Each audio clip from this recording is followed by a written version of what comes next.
आज के इस वीडियो में हम एक बहुत अच्छे गुड न्यूज़ से शुरू करेंगे, बट वीडियो में हम डिस्कस करेंगे तीन चीज़ों के बारे में। एक life saving circular for public sector bankers, why 5 days work week is now inevitable, और जेनरेटिव एआई किस तरह से बैंकर की लाइफ को आसान या फिर मुश्किल बनाने वाला है।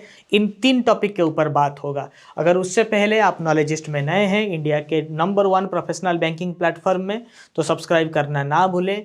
और डिस्क्रिप्शन में आपको एप्लीकेशन का लिंक मिल जाएगा for promotions, banking lateral entry and certification exam. You can join नॉलेजिस्ट।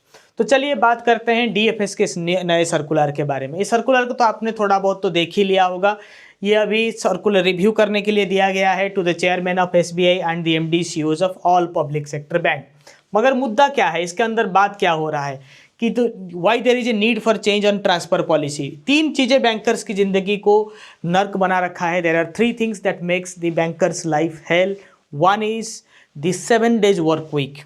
7 दिन मतलब 24/7 बैंकर्स को काम करने के लिए प्रेशराइज किया जाता है। आए दिन हम सर्कुलर्स देखते हैं कि आप सैटरडे संडे भी आइए काम करिए, दशहरे में भी आइए, दिवाली में भी आइए काम करिए, ठीक है। इनका बस चले तो 8 days वर्क वीक भी कर ले। सेकंड चीज़ ये log in days, unnecessary log in या फिर सेल्स का प्रेशर। और थर्ड है worst transfer policy.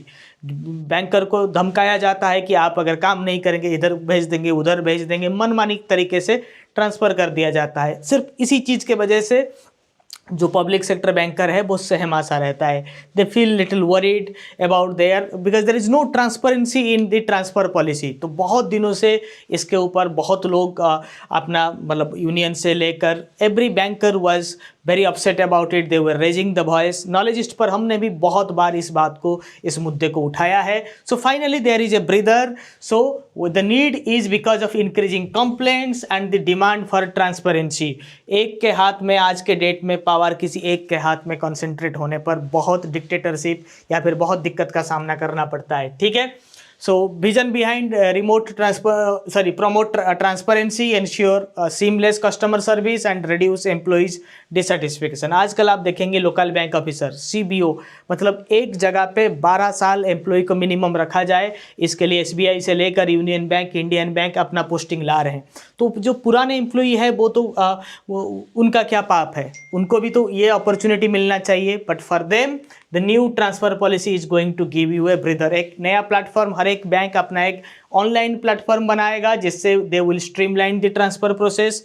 Employ preference will be given the first priority, क्योंकि बहुत जगह पे आप देखते हैं कि people from Tamil Nadu works in Assam, works in UP, works in Jammu and Kashmir and vice versa. कोई मायने नहीं है, ठीक है। जब आप LBO CBO जैसे वैकेंसी ला रहे हैं जहाँ पे नए एम्प्लॉय को आप 12 साल मौका दे रहे हैं अपने रीजन में रहने के लिए, उसका लाइफ सेटल करने के लिए, और ये आप इसीलिए भी करते हैं कि आपका जो बिज़नेस है वो बढ़े और जो रिलेशनशिप बिल्डिंग करता है एक एम्प्लॉय अपने एरिया में वो इंटैक्ट रहे और ब्रांच को बिजनेस मिले, जिसमें प्राइवेट सेक्टर बैंक्स आगे चल रहे हैं, right.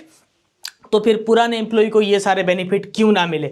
So displays seniority list, vacancy details and guidelines, किस बेसिस पर ट्रांसफ़र होगा। और एक सबसे बड़ी बात है कि मिड एकेडमिक ईयर ट्रांसफ़र नहीं होगा, जून से पहले ट्रांसफ़र हो जाएगा। हाँ, कई ब्रांचेस में लोग रिजाइन कर लेते हैं बीच में या फिर छोड़ के चले जाते हैं। Thanks to lateral entry and thanks to Knowledgist for producing maximum results in lateral entry. हम लेटरल एंट्री में भी बहुत सारा रिजल्ट प्रोड्यूस कर चुके हैं, 11,000 से ज़्यादा 3 सालों में। और ये सारे एम्प्लॉइज़ पब्लिक सेक्टर बैंक से ज़्यादातर या फिर प्राइवेट सेक्टर बैंक से एक बैंक से दूसरे बैंक को स्विच करते हैं। ये मिड ईयर में हो जाता है तो दिक्कत हो सकता है, but that will be very minuscule, right. So minimise mid year transfer for efficiency. जून से पहले ट्रांसफ़र खत्म हो जाएगा। Priority for posting to nearby station. अगर नियर बाई स्टेशन में वैकेंसी है तो किसी को 2000-3000 किलोमीटर दूर धकेलने की कोई ज़रूरत नहीं है। Ensure safety in remote postings. Remote posting में कोई है तो उसकी सेफ्टी, उसको बार बार ट्रैक किया जाना चाहिए, किस हाल में वो है उसको भी देखना पड़ेगा। Identified difficult areas for posting.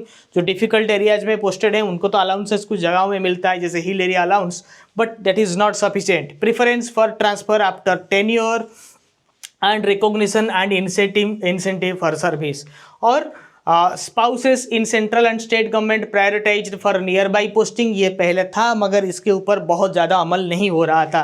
Promotes work life balances for employees, जो कि एक मीथ अब तक है, होपफुली बहुत जल्दी ये मीथ जो है वो रियलिटी में बदल जाएगा, because many organisations world wide have realised that how important it is to have work life balance for their employees. Dedicated commitments for grievance handling, और ये ट्रांसफ़र पोस्टिंग में बहुत ज़्यादा ग्रीवेंसेस आता है, कोई देखता भी नहीं है इन चीज़ों को।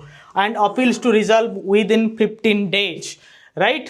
And fair play for office bearers, associations and unions are protected, उनको विंडिक्टिव ट्रांसफ़र और पोस्टिंग भी किया जाता था, जो कि नहीं होगा।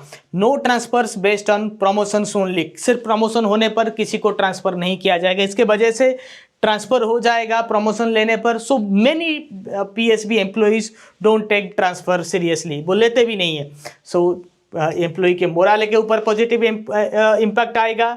Greater efficiency and implementation deadline by FY 2025-2026, तो बहुत बड़ा ब्रीदर होने वाला है।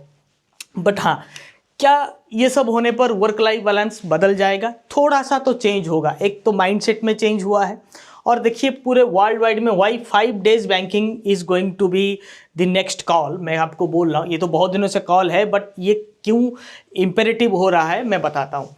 पहला चीज़ है तो AI में जॉब रिस्क है, बैंकर्स का जॉब भी रिस्की है, बट हाँ, if you are in public sector you should not worry that much. So McKinsey का एक नया रिपोर्ट है कि 70% जॉब एट रिस्क। इसको देखते हुए ये न्यूज़ अगर जब आएगा किसी के पास, पब्लिक सेक्टर बैंकर के पास, वो आपको तो उल्टा प्रेशर करेगा, देखिए जॉब जा रहा है आप काम करिए। But the thing is not like that. Goldman Sachs भी बोल रहा है कि 300 million jobs to go world wide owing to AI, generative AI के वजह से 300 मिलियन जॉब जा रहा है। But there is a other side of it too. JP Morgan CEO Jimmy Dimon says कि अगर AI आता है जॉब नहीं जाएगा भाई, आपका वर्क वीक कम हो जाएगा, क्योंकि कम काम करने को मिलेगा, बहुत ज़्यादा जेनरेटिव AI अपना काम करेगा, राइट। तो वर्क वीक 3.5 days हो सकता है। जब गोल्डमैन सैच, JP Morgan जैसा ऑर्गेनाइजेशन 3.5 days वर्क वीक को प्रमोट कर रहे हैं, एंड इसके पीछे जिमी डिमन का कहना है कि आप अगर 3.5 days वर्क वीक होता है तो जो ऑर्गेनाइजेशन का रेवेन्यू है वो बहुत बढ़ जाएगा, क्योंकि एम्प्लॉय का मोराल बूस्ट होगा, वो ज़्यादा से ज़्यादा काम करेगा। It is not about like Narayan Murthy says that he is very unhappy in 80s when India went to 5 days work week from 6 days work week. ये ऐसे लोग नहीं है, ठीक है। तो आप 3.5 days वर्क वीक का एडवोकेट कर रहे हैं JP Morgan जैसे profit oriented organisation. So why not in banks? तो बैंक में क्यों नहीं? ये सवाल हम आपको छोड़े जाते हैं। इस सवाल के साथ आप अपने यूनियन से पूछिए, अपने मैनेजमेंट से पूछिए कि वर्क लाइफ बैलेंस के ऊपर वो काम क्या कर रहे हैं, what they are doing on work life balances. That's all in this very edition. आप हमारे टेलीग्राम चैनल telegram/knowledgeist या फिर knowledgeist.in विजिट करिए और हमारे साथ जुड़े रहिए for professional banking courses, classes and content. Thank you.